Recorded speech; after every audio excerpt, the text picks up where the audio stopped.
సంవత్సరాల తరబడి ఎన్ని మందులు వాడినా మీ మోకాల నొప్పులు తగ్గట్లేదా? ప్రాణ పెయిన్ క్లినిక్ లో అత్యాధునిక చికిత్స.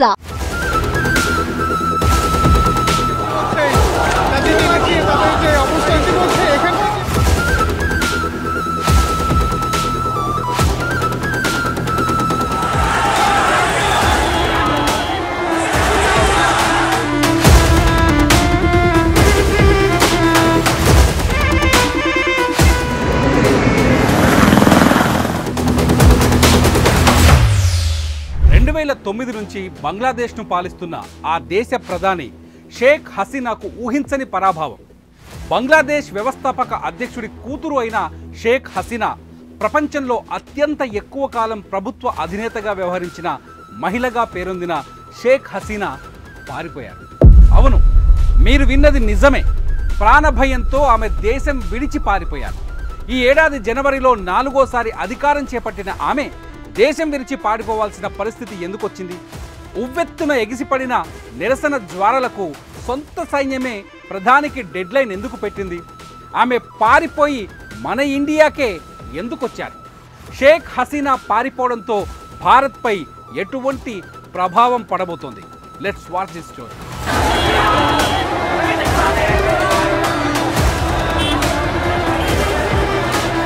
ప్రభుత్వ ఉద్యోగాల్లో స్వతంత్ర సమరయోధుల వారసులకు 30% రిజర్వేషన్ల కోటాపై హైకోర్టు ఇచ్చిన తీర్పుతో బంగ్లాలో చిచ్చు మొదలైంది.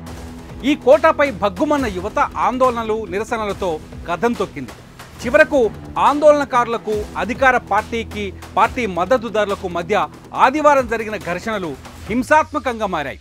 ఈ ఘటనల్లో 14 మంది పోలీసులు సహా 100 మంది ప్రాణాలు కోల్పోగా వందలాది మంది గాయపడ్డారు. రిజర్వేషన్లపై జరుగుతోన్న ఆందోళనల్లో ఇప్పటి వరకు మృతి చెందిన వారి సంఖ్య 300 దాటింది. దీంతో భారత్ సహా పలు దేశాలు తమ పౌరులకు సూచనలు చేశాయి. బంగ్లాదేశ్లో ఎవరూ పర్యటించవద్దని హెచ్చరించాయి.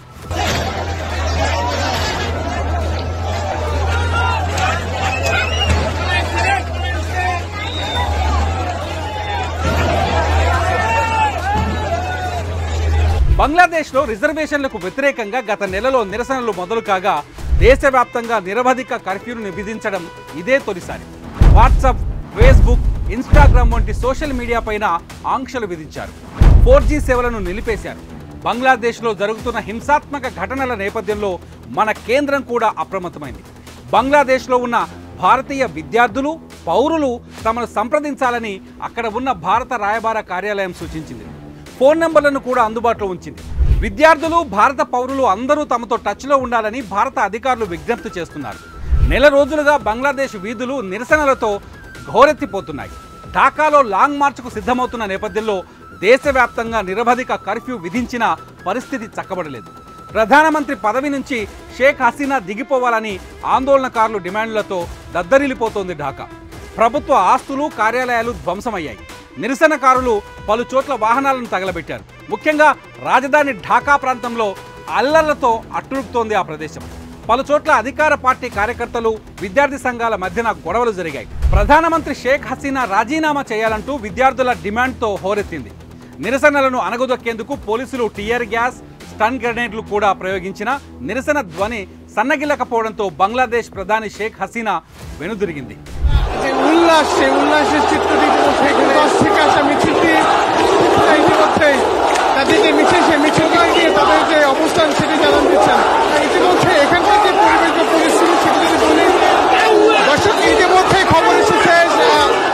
ప్రభుత్వ ఉద్యోగాల్లో స్వాతంత్ర సమరయోధుల వారసులకు 30% రిజర్వేషన్ కోటాను 1972లో తీసుకురాగా 2018లో అధికారంలో ఉన్న షేక్ హసీనా ప్రభుత్వం రద్దు చేసింది. వారసులకు 5%, ఇతర వర్గాలకు మరో 2% మాత్రమే రిజర్వ్ చేశారు. అయితే హైకోర్టు మళ్లీ 30% కోటాను పునరుద్ధరించడంతో బంగ్లా వ్యాప్తంగా నిరసనలు మొదలయ్యాయి. గత నెలలో హైకోర్టు తీర్పు చట్టవిరుద్ధమని బంగ్లా సుప్రీంకోర్టు స్పష్టం చేసింది. స్టే కూడా విధించింది. ఆందోళనలు ఆపేయాలని విద్యార్థులకు సూచించింది. అయితే ఆందోళనల్లో చనిపోయిన వారికి న్యాయం చేయాలని కోరుతూ ఉద్యమం చేపట్టారు. నిరసనకారులను ప్రభుత్వం చర్చల కోసం ఆహ్వానించినప్పటికీ వారు అంగీకరించలేదు. ఇక ఆందోళన చేస్తున్న వారు విద్యార్థులు కాదని బంగ్లాదేశ్ ప్రధాని షేక్ హసీనా ఆరోపించారు. ఇలాంటి వారిని అణిచివేయాలంటూ పిలుపునివ్వడంతో బంగ్లా యూత్ మరింత బగ్గుమంది.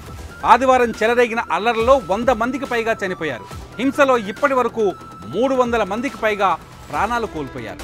శాంతి భద్రతలు అదుపు తప్పడంతో వెంటనే పదవి నుంచి తప్పుకోవాలని షేక్ హసీనాకు బంగ్లా సైన్యమే డెడ్లైన్ విధించింది.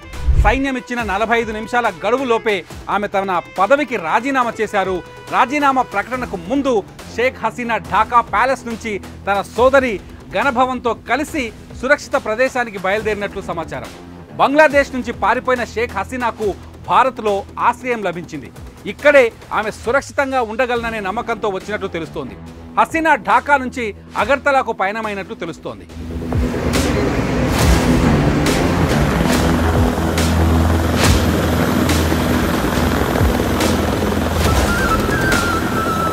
భారత్కు సన్నిహిత మిత్రదేశంగా ఉన్న బంగ్లాదేశ్కు సుదీర్ఘకాలం ప్రధానిగా పనిచేసిన షేక్ హసీనా తప్పుకోవడం మనకు అంటే భారత్కు నష్టదాయకంగా మారే అవకాశం ఉంది.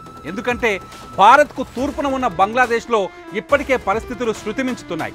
అక్కడి నుంచి భారత్కు తీవ్రవాదులు చాలా సులువుగా చొరబడుతున్నారు.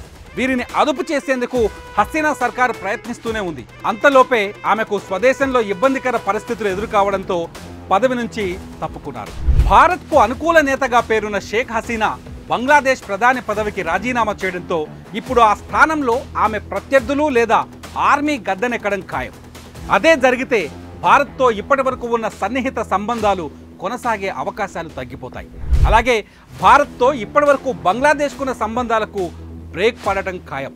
అలాగే ఇరు దేశాల మధ్య మైత్రికి ఇబ్బందులు తప్పకపోవచ్చని అంచనా వేస్తున్నారు. దీంతో షేక్ హసీనా రాజీనామాపై భారత్ ఎలా స్పందిస్తుందన్నది ఉత్కంఠ నెలకొంది.